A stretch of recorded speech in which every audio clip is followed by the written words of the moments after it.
Hey guys, today we're looking at a Sonya game I had earlier. This is going to be a jungling build. So, the reason I picked Sonya, this is Hero League, so the reason I picked Sonya is, and I'm going bottom lane, is because there are a lot of camps I can get here. There's a siege camp here, doubloons, bruiser, and Sonya against pretty much any other solo laner can jungle better, and I'm able to control the map. This bottom lane is like mine the entire game. You'll see how well it goes. So the rest of my team, they go up here and fight up top. Unfortunately, it doesn't go very well for them, but it's early game. Like, Uther will be back in just a second, so it should be okay. Also, apologies for the way that this UI is messed up here. My monitor is actually a square, so I'm not able to, oh, this is pretty fast. There we go, that's normal speed. So, I'm not able to record this properly from a replay because my screen is square. So, sorry it looks really weird. So, I'm going to be laning against, oh shoot, what's her name? Cassia. Cassia's her name. So, I'm going to be laning against this Cassia pretty much the whole game. I do pretty well against her. I have a lot of ability damage, and her trait only blocks physical attacks. And she does get blinds on me, which hurt me because I did pick basic attacks heal for my level 1 just so I can stay in the jungle. I don't have to ever really go back to base. So you can see there that I can trade pretty effectively against her.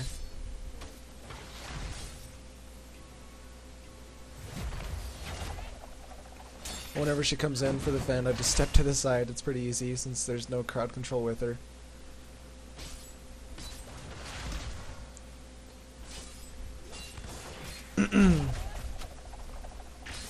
So the camps are up now. I think pretty soon here you should be seeing me rotating. So Sonya with her E, she actually gets a lot of health back whenever she spins in the middle of a bunch of people. 25% of healing for damage dealt, and that's triple, so 75% against heroes. So you'll see me a lot going in and just pressing E and getting a bunch of health back. This is the first gank attempt.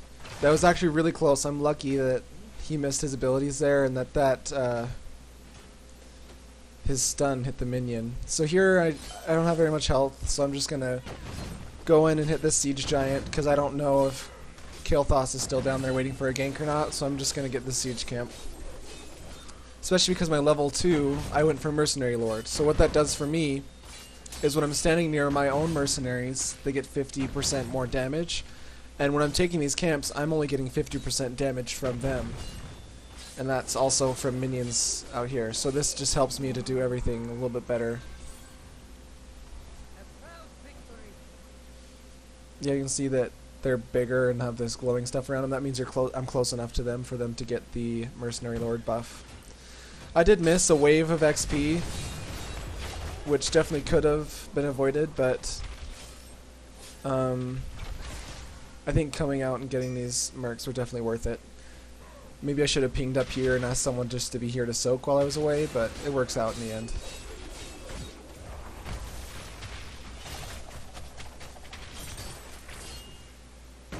She steps out a little too far. Is this my first kill? Nope. I think about getting the bruiser here, but I don't know exactly how much I can tank through, so I decided just to stand here and let my siege giants get my buff. And I know that Cassia could still be nearby, and I don't think she actually is. I'm trying to figure out how to, yeah, they're not nearby at all, but I don't know, better safe than sorry, I guess.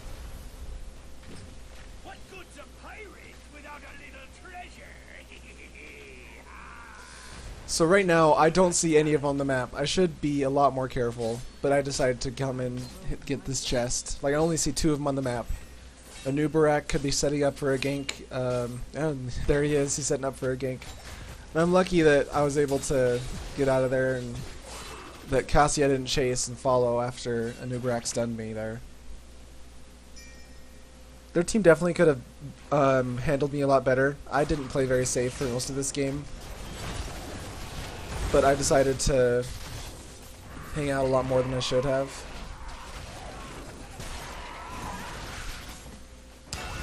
And that hook was awesome. We just chain all of our abilities together after that stitches that awesome hook, and that's a dead Kael'thas.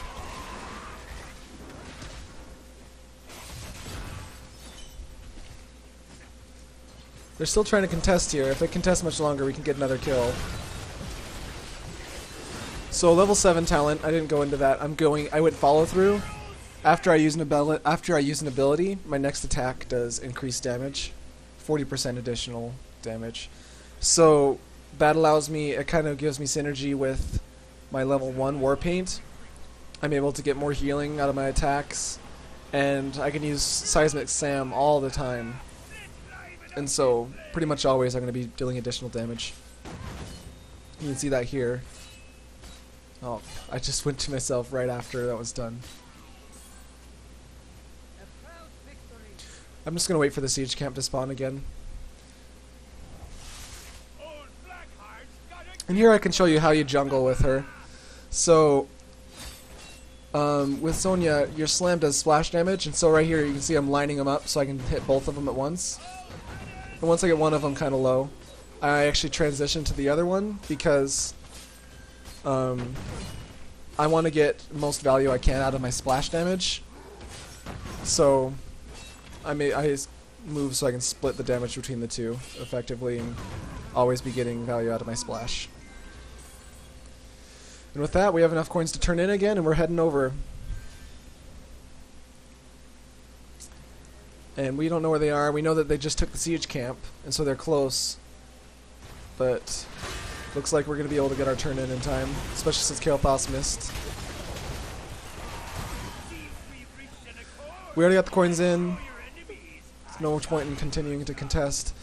Stitches went with us. He took a different rotation, and Anub'arak was able to slow him down there. So Kael'thas actually does some really good damage to us. We'll try and fix that later. Alright, so I decided to go Wrath of Berserker for my ults. This just goes into everything else. I increase my damage, which increases my healing, which also increases my ability to murk. And this also slows the duration of stuns, roots, slows, all those things. And so that allows me to be much more effective solo and in the jungle. Again, I'm really lucky that Anub'arak and Kael'thas weren't working together there. If they had actually both tried to contest that siege camp, I think I would have gone down. But since they're not working together, I'm able to just do what I want. Right here, I'm super overextended. My whole team is at the top of the map getting the boss, and the enemy team does come and kind of capitalize. But this just shows what Wrath of the Berserker can do. I'm able to just tank through all of these slows and roots and stuff and get out pretty quickly, and I survive everything. It's pretty ridiculous. Yeah, they want Sonya really bad. Alright, and since they were all down trying to kill me, they got the boss uncontested, and they're able to go out into other parts of the map, clear lanes, and all sorts of stuff. So we're doing pretty well. This is exactly how we wanted this build to go. And I think since they're all top, we could get a free turn in, but we don't have enough, and so I figure I'm not going to waste time turning in when I can go to lane, get some more XP, get lanes pushing. And I think that's a lot of mistakes, a lot of things that I see. I'm only in Gold League, and so people aren't the best, including myself. But I see a lot of people going in and trying to get a turn in and yelling at each other for not going. So they go in, people are always trying to turn in right there when really don't need to, and we waste time, or we get into a lot more team fights when you really need to. In this map you can win just with PvE, pushing lanes, getting camps and that kind of thing. And here we go, Anub'arak overextends, and Falstad's able to capitalize on that after he wastes his ult on me, trying to get away. And I'm just going to keep pushing. I know that the team's posturing for a team fight over here, but they have a 4v. It's going to be quite an advantage. Oh, they actually killed these guys. I didn't know they killed them. Unless that's a glitch. Let me check. No, they're alive. That's a glitch. Okay. Yeah, that's like I thought. They're alive, and so they're fine. So level 13, I got a spell shield, and that helped me a lot to survive all of that. I only took like a quarter of my health and damage.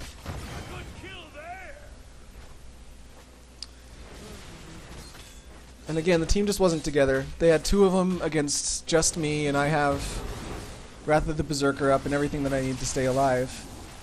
And then Falstad's able to come and finish off Cassia, so its team needs to stick together a lot more. Especially at this stage of the game.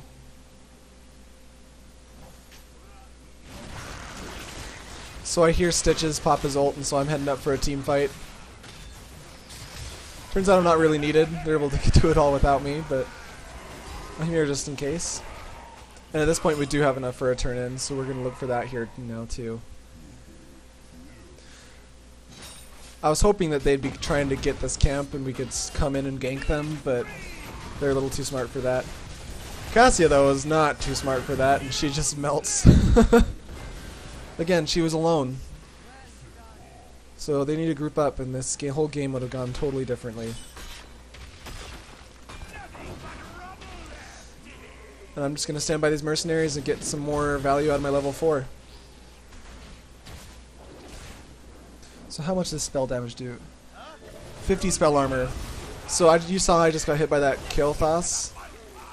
It did, what, 300, 400 damage?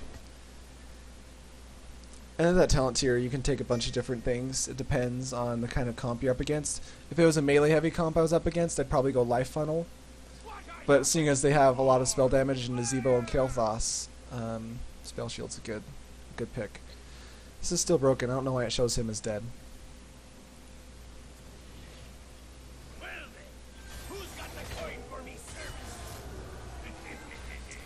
Alright, so for level 16 here, I decided to go Nerves of Steel. Looking back, I probably should have gone No Escape just to be able to finish people off faster, because Cassia's gotten away from me a few times. But I went Nerves of Steel. What it does is you get a shield for 30% of your health, and you're able to tank through a ton of stuff like that. And it saves my life once or twice in this game, I don't remember, but it's a good talent. Now Stitches goes in on the team fight a little too soon. I don't know if this one works out or not. I think this is the team fight we lose. Yeah, Stitches initiates before Vala and I are there, and it gets pretty ugly. Right here, I know I'll be able to get away, so I'm just hanging around seeing if they're going to overextend and I'll be able to pick anyone up. And that's exactly what happens. So Nazebo overextends, and we're able to just finish him off, get a kill, and in a 3v5 when we really shouldn't have.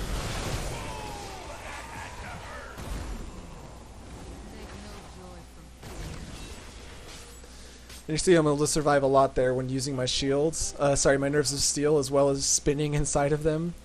I get a lot of health out of it, and I'm able to sustain. And those camps that we got earlier, that Val and I got, because that team fight was so long and we were able to stretch it out so long, and then they wanted to turn in after and all these things, we got a whole keep with our Bruiser and Siege camps. So that was definitely worth it. So I'm just continuing to jungle, because that's how you can win on this map. Stay in charge of the map, the turn in. You don't even have to team fight. I missed a coin. So we're just going to get these camps, get some more doubloons, because we know we're close to a turn in. So we got 5, 15. So we need one more. Oh no, he has 3. So yeah, we have enough for a turn in. Might as well just finish this off though. Falstad out of position, but he's able to get out of there. That was a long E. Did he go for that talent that makes his E longer? Yeah, he increased the range by 40%, so he's able to escape a lot better. Alright, now we're going in for a turn in.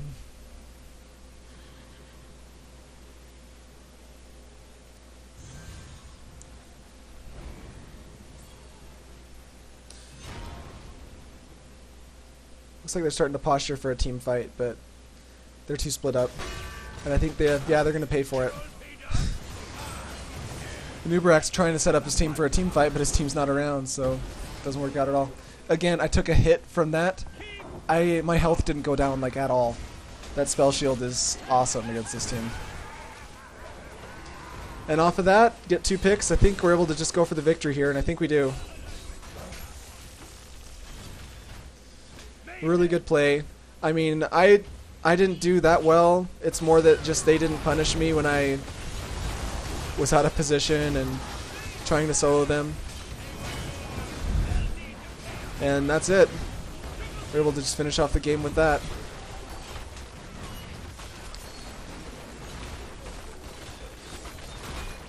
So yeah, thanks guys for watching. I hope you enjoyed the video. I try to post Heroes of the Storm videos pretty often just because they're so easy. I post video game reviews once a week. I'll be coming out with the next video in a couple days here. So go ahead and watch those. If you want to see more of my content, just go ahead and like, comment, and subscribe. Thanks guys so much. I'll see you next time.